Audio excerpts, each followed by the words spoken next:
আসসালামু আলাইকুম। বেঈমান বেঈমান আর বিশ্বাসঘাতকের ক্ষমা আমার কাছে নাই। আল্লাহ বলছে সবাইকে তুমি ক্ষমা করে দাও, আল্লাহ আর শাস্তি আল্লাহ তাকে দিবে। সরি, দুঃখিত, আন্তরিকভাবে সম্ভব না।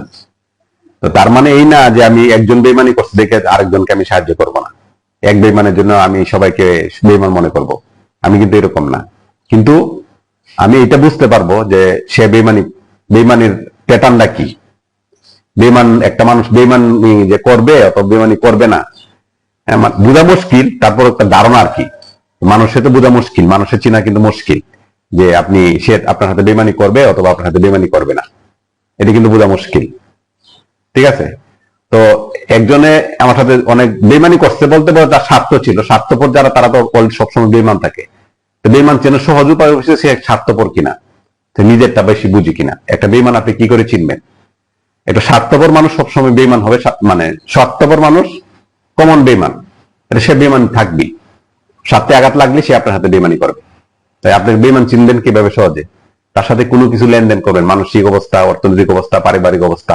যখন এই জিনিসটা আপনি লেনদেন করার পর আপনি বুঝবেন যে সে নিজের স্বার্থটা দেখতেছে, তখন বুঝবেন যে সে বেঈমানি করবে, তার কাছ থেকে আপনি সরে আসবেন। সেটা যদি পারিবারিক ব্যাপার হয়, তাহলে পারিবারিক ব্যাপার হয় মানে পরিবারের মানুষ হয়।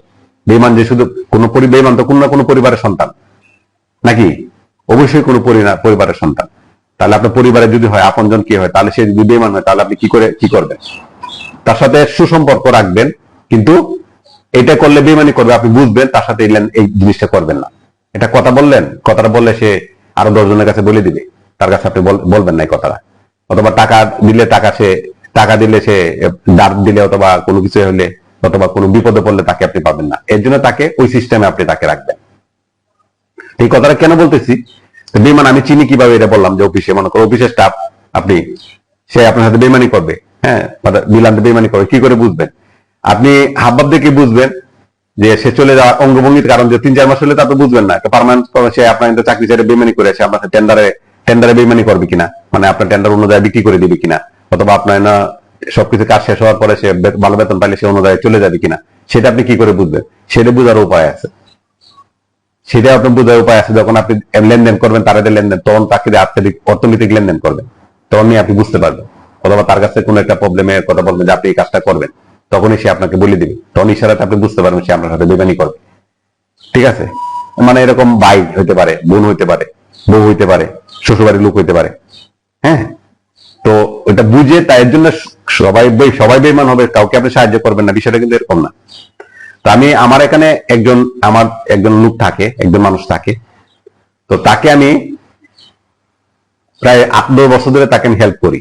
15 বছর 16 বছর একজনের আমি হেল্প করছি, 17 বছর সে বেঈমানি করে অলরেডি তার স্বার্থ শেষ, তার কাজ শেষ, সে চলে গেছে, তার মানে 100% ফুলফিল হয়ে গেছে, সে বেঈমানি করে চলে গেছে। যাওয়ার সময় তো মনে করেন বেঈমান না, যাওয়ার সময় মনে করেন আপনার বাপ দাদা সদ্য কিছু জাত তুলে আপনার দূর বলে যাবে।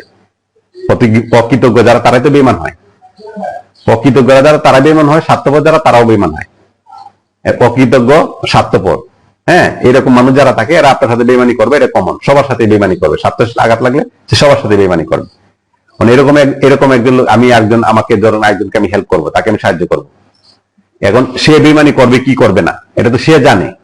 মানে আজকে সে সব ঠিক আছে, সবকিছু ঠিকঠাক মতো সে করতেছে, কালকে যে করবে না সেটা কি কোন শিওর আছে? তার মানে কি আপনি কাউকে হেল্প করবেন না? এটা আমি দেখছি যে এখন আস্তে আস্তে মানুষের হেল্প করা বন্ধ হয়ে গেছে। কারণ কি? জানে যে স্বার্থ শেষ হওয়ার পর সে বেঈমানি করবে, সে অকৃতজ্ঞ। কারণ এই পরিমাণটা হাজারে আপনার 10 জন পাবেন না যে কৃতজ্ঞতা প্রকাশ করছে, মানুষ করতেছে, হাজারে পাবেন না 10 জন। স্বার্থে আঘাত লাগলে বেঈমানি করতেছে, স্বার্থে আঘাত লাগলে বেঈমানি করতেছে, কোনো কিছু না। তো তারপরেও আমি বলছি যে না, আমি এইভাবেই সাহায্য করব তাকে, এমন ভাবে সাহায্য করবো আমি আল্লাহর উপরে মানে আল্লাহ আছে, আল্লাহ দেখে সবকিছু হিসাব করে তারপর করবো। কেউ না দিলে আল্লাহকে দিবে। আমার স্বার্থ আমি যদি বেঈমানি সে আমাকে করবে, আমি জানি কনফার্ম, জানি না, তারপরে যদি আমি তাকে সাহায্য করি, তার মানে কি সে বেঈমানি করলে কিন্তু আমার মনে লাগবে না, এবং আমি সেভাবেই সাহায্য করবো যে সে তাকে আমি এই সময় আমি পাবো না। ঠিক আছে কিনা? আমি একটা কর্মচারী, আমার প্রত্যেকটা স্টাফ, অফিসে যতগুলো স্টাফ আছে প্রত্যেকটা সহকারী আছে, ম্যানেজার বলেন, ড্রাইভার বলেন, প্রত্যেকটার সহকারী আছে। কেন রাখছি? বেঈমানি করবে। কারণ কি? যে আমার না বেতন 20,000 টাকা বেতন পাই, 22,000 টাকা পাইলে সে চাকরি যায় চলে যাবে। কখন যাবে?